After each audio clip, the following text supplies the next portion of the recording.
Olá pessoal, sejam bem-vindos ao canal Psicologia e Tomada de Reféns. Eu sou Bianca Cirilo e hoje nós vamos conversar sobre a segunda parte da história do FBI, trazendo algumas implicações políticas e como é que isso se apresenta no cenário norte-americano, fazendo um recorte com as contribuições de Hannah Arendt.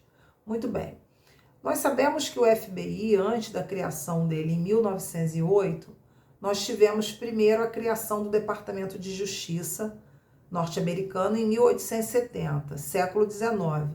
A alegação da criação do Departamento de Justiça seria a recuperação da nação norte-americana após a Guerra Civil. Ele foi criado 5 anos depois da Guerra Civil. Antes do funcionamento dele, nós tínhamos uma agência, que era a Agência Nacional de Detetives, que funcionava com espionagem particular, com o serviço de polícia secreta, que era um serviço particular. E essa agência funcionou durante um tempo, até que depois o governo norte-americano achou por bem suspender e dissipar, diluir a prática dessa agência, até mesmo fechar a agência, por conta das implicações que ela estava trazendo no cenário social, ou seja, algumas mortes começaram a surgir, várias questões que comprometiam a reputação norte-americana começaram a surgir no cenário, até que a agência foi suspensa e o Departamento de Justiça surgiu. O Departamento de Justiça, ele nomeia um procurador-geral, esse procurador-geral ele tem a função de chefia, e nesse contexto, um pouco mais à frente, entra em cena um homem chamado Hoover. Ele entrou no cenário da guerra em 1917, mais ou menos, só que ele entra como um soldado de infantaria. Depois ele conseguiu um cargo de chefia dentro do Departamento de Justiça, na chamada divisão de radicais. Como eu citei no vídeo anterior, o Departamento de Justiça tinha 3 divisões e uma delas era a divisão de radicais, que tinha a função de segurança contra qualquer ataque terrorista. Então o Hoover, que era um homem de extrema confiança dentro do FBI, ele passou a gerenciar esse tipo de prática e várias demandas foram surgindo para ele ao longo do desenvolvimento da agência. Muito bem, mas como é que ela foi criada? O presidente à época, antes do Hoover entrar em cena, o presidente à época, em 1908, era o Theodore Roosevelt. E ele pede a Charles Bonaparte, que vem a ser sobrinho neto de Napoleão I, que conseguisse criar a agência e assumisse essa missão. E ele alega ao presidente, ele coloca para o presidente que não seria muito fácil porque haveria necessidade da permissão da Câmara e do Senado para que a agência pudesse começar a funcionar. E eles não permitiriam, tanto é que não permitiram. O que Bonaparte fez? Bonaparte esperou a Câmara entrar em recesso, utilizou uma verba pública e contratou cerca de 8 agentes, e quando a Câmara descobriu, e houve ali um atrito, um conflito, ele disse que ela não se preocupasse, porque a ideia não era criar uma nova polícia, uma polícia secreta, mas criar justamente uma agência que estivesse acima da política. E aí começam os problemas, e eu vou articular essa prática com algumas contribuições das ideias de Hannah Arendt, ou seja, Hannah Arendt ela faz toda uma análise da chamada ideologia do terror, que é um capítulo dentro do livro As Origens do Totalitarismo, onde ela vai analisar as formas de governo a partir de Montesquieu.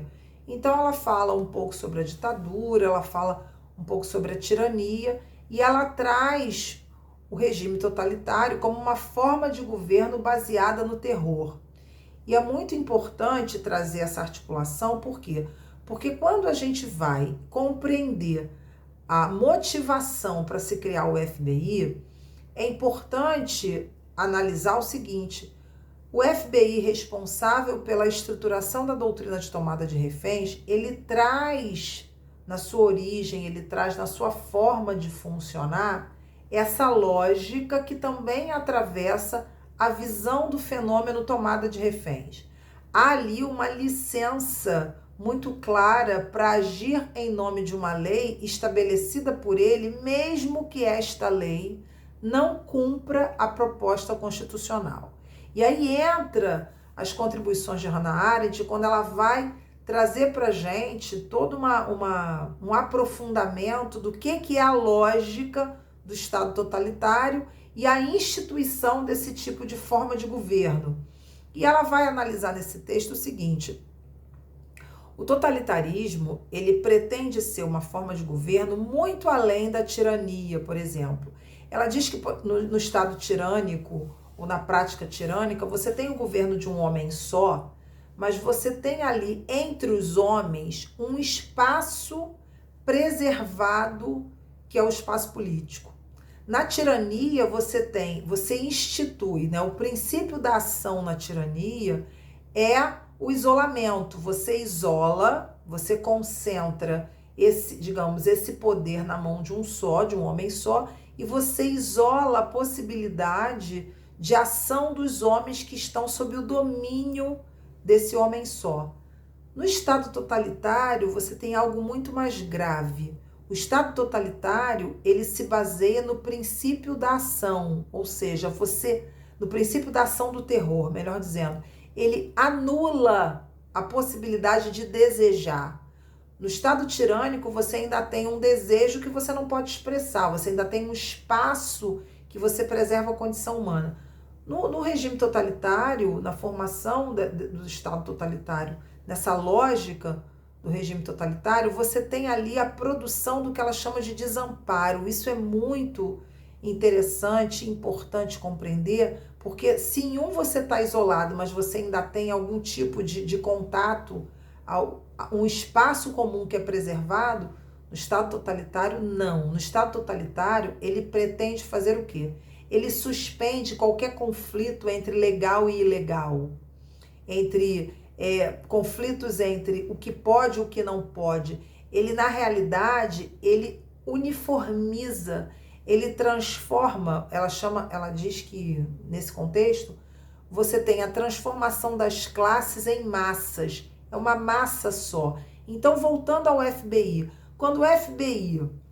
quando os criadores e idealizadores do FBI alegam que, no caso Bonaparte, quando ele alega nesse contexto, que o FBI pretende ser uma agência acima da política, ou seja, acima da própria Constituição, ele rompe com esse tipo de conflito entre o que é legal e o que é ilegal. O que vale é o que é bom para todo mundo na concepção dele, ou seja, toda a humanidade passa a ser Estados Unidos. Naquela leitura, não se trata de criar uma agência para proteger apenas os Estados Unidos. Se trata de criar uma agência para proteger o mundo. Tanto é que a gente sabe que existem vários departamentos do FBI espalhados pelo mundo todo, porque há uma alegação de segurança internacional. E aí tem uma coisa interessante, porque quando você entra nesse tipo de lógica, você cria um conflito entre liberdade e segurança. Nem sempre essas coisas, nesse contexto totalitário, melhor, no contexto totalitário, jamais. A liberdade e a segurança, elas entram em desníveis, elas entram em conflito. E aí, voltando a Hannah Arendt, quando ela vai falar do terror, ela vai dizer que nessa experiência de desamparo, você anula essa possibilidade de tratar igual o diferente, ou seja, respeitar o espaço político entre os homens. O totalitarismo, ele pretende ser uma forma de governo antipolítica. Por quê? Porque ele suspende a sua possibilidade de desejar alguma coisa. Você vira um bloco só, você vira uma massa só. E dentro desse aspecto, é curioso que quando o presidente, à época, na fundação do FBI, ele diz que ele queria criar uma agência e que ele acreditava no poder, ele queria criar uma agência que fosse poderosa. Entenda o poder não num contexto que é um contexto onde há ali uma circulação, há ali uma capilaridade, digamos assim, para usar um termo Foucaultiano. Entenda o poder nessa lógica como um poder que é concentrado, como se fosse algo concreto, solidificado na mão de um só.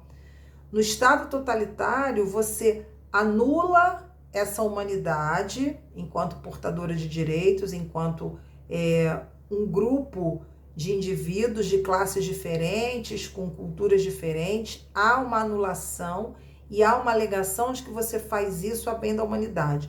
O FBI, ele segue um pouco dessa lógica, ou melhor, segue muito essa lógica, principalmente quando a gente vai pegar e estudar Hannah Arendt, quando ela vai falar da formação do Estado totalitário a partir da Segunda Guerra, fazendo a leitura do nazismo, quando ela diz, por exemplo, a partir da leitura dela a gente entende que quando você tem a alegação nazista de que você precisa matar o judeu, não se trata de matar porque o judeu é ruim.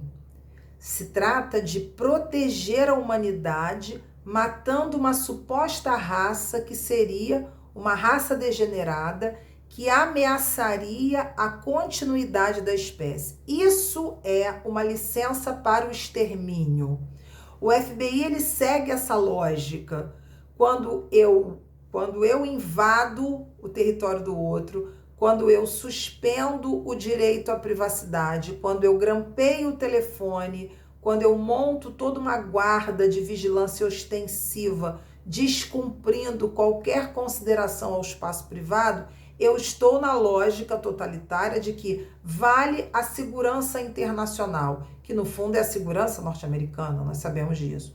Então, dentro dessa, ou pelo menos é a alegação base, né, é o que vem mais forte.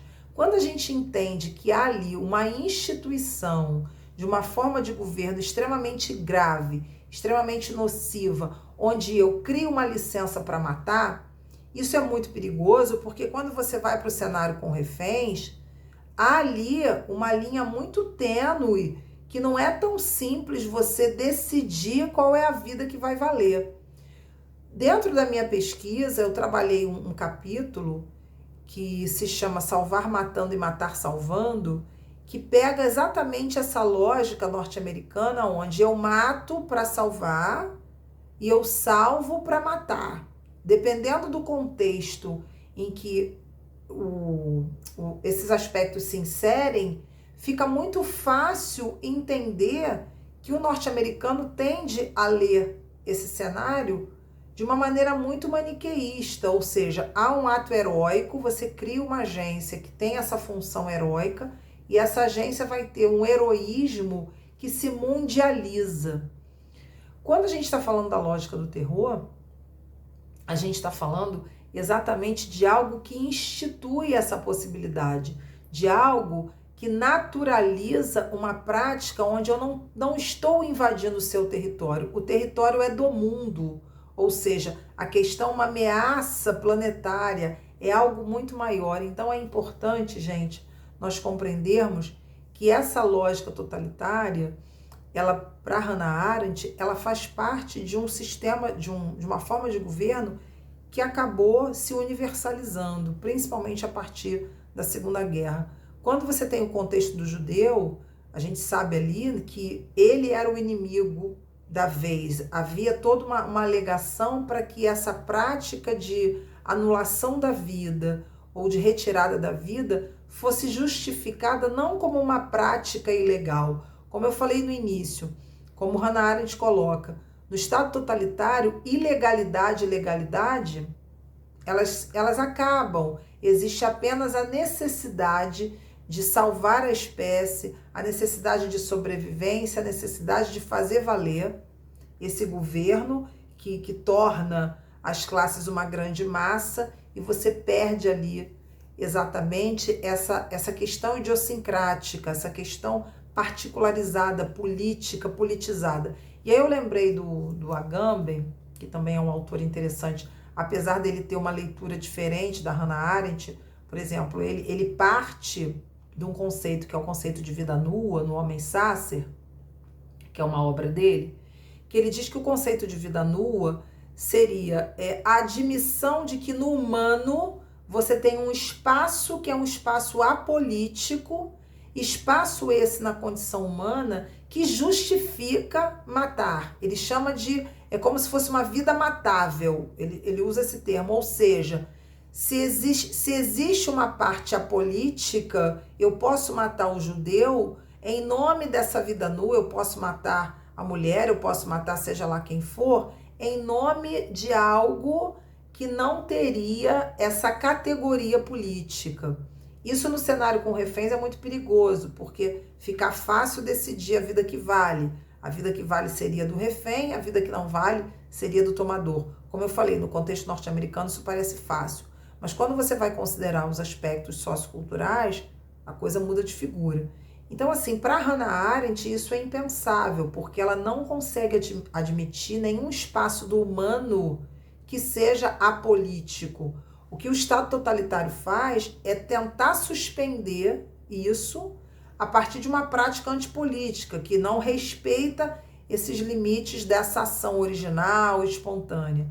Agora, para Agamben também tem uma outra obra, que é o Estado de Exceção, que é muito interessante, que ele fala exatamente dessa política de extermínio que suspende a Constituição em nome de um bem maior. A gente considera o contexto norte-americano com a criação do FBI exatamente isso, ou seja, eles descumprem a proibição legal para se construir agência, eles invadem a privacidade, eles suspendem a Constituição em nome dessa questão de segurança nacional. Então, gente, a questão da ideologia do terror é um texto muito rico, muito denso também, a gente não pretende de forma alguma esgotar aqui nesse vídeo a ideia e trazendo alguns questionamentos para que vocês comentem, vocês coloquem aí nos comentários o que vocês acharam desse conteúdo, proponham temas dentro do que a gente está falando para que a gente possa ampliar a discussão, enfim, fazer com que ela fique mais rica, mais profunda. E certamente quando a gente vai pegar essa lógica de institucionalização de uma política de extermínio, isso precisa ser muito bem visto quando você vai para um cenário com reféns, onde há uma delicadeza da leitura, das práticas, da intervenção, que não é simplesmente importar um contexto para outro contexto.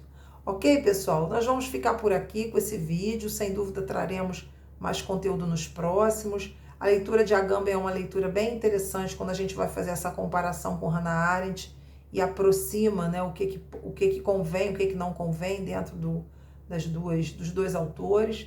Se vocês tiverem alguma sugestão, coloquem também aqui nos comentários para que a gente possa ampliar, discutir outras vezes. E sem dúvida estaremos aqui no próximo vídeo. É sempre um prazer compartilhar esse conhecimento. E mais à frente vamos trazer mais informações sobre o FBI, fazendo esses recortes. Também vou utilizar o Chomsky, que é um autor também muito interessante para a gente ler o cenário norte-americano. E vamos ficar por aqui, ok? Um forte abraço para todos vocês. Até o próximo vídeo.